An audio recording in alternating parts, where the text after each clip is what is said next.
Queridas compañeras y queridos compañeros, desde el Parlamento Europeo, en Bruselas, os quiero presentar a un grupo de amigos y amigas, todos ellos miembros del Parlamento Europeo, que a lo largo de estos años nos han ayudado a defender los intereses de la Comunidad Valenciana y apoyar nuestros proyectos y nuestras ilusiones para el futuro.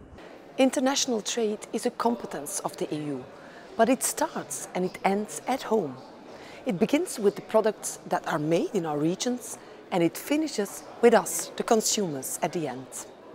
We, progressives, want international trade to also underline our core values. Challenges arise every day, but for every challenge there is a fair, progressive and sustainable answer.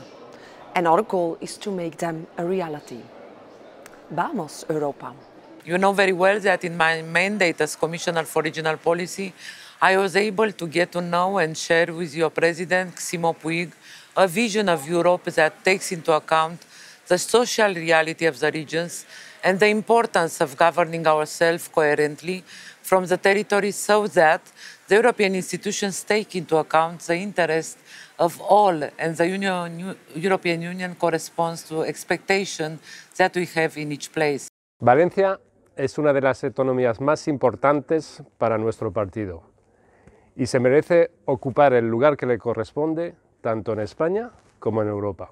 Recently, our comrade Elisa Ferreira, the Portuguese European Commissioner for Cohesion and Reform, was in Valencia, and I know she was delighted to see the strong commitment of your region and your government with the core values of the European project and our progressive vision for the EU. Queridos camaradas del PSOE de la región de Valencia, this is a message to ask for your solidarity with Democrats and progressives in Poland, my country.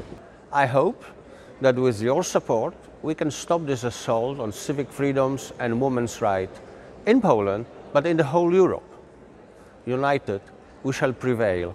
Como presidente del intergrupo LGBTI del Parlamento Europeo, estoy seguro de que los socialistas valencianos seguiréis en la vanguardia de la defensa de los derechos de todos y todas, para que en la Unión Europea podamos seguir siendo libres, iguales y diferentes a la vez. Compañeros y compañeras, querida Inma, querido Ximo, os traslado un mensaje de afecto y de cariño en la celebración de vuestro congreso, un congreso importante para el Partido Socialista de la Comunidad Valenciana, pero sobre todo importante para la ciudadanía.